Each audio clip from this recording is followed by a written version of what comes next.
निर्मत्सराणां सताम् वेद्यं वास्तवमत्र वस्तु शिवदम् तापत्रयोन्मूलनम् श्रीमद्भागवते महामुनिकृते किम्बावदैरीश्वरः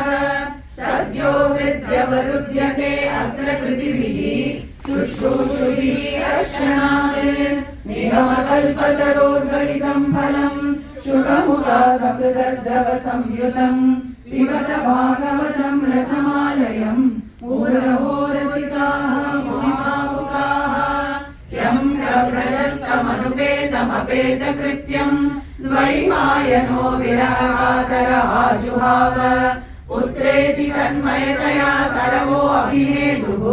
तं सर्वभूतहृदयं मुनिमानतोऽस्मि यस्वानुभावम् अखिलश्रुतिसारमेकम्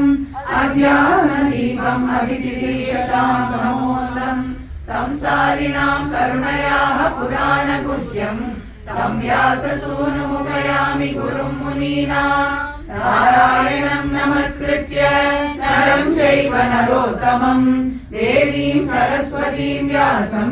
ततो जयमुदीरयेत् कृष्णाय वासुदेवाय देवकी नन्दनाय च नन्दगोपकुमाराय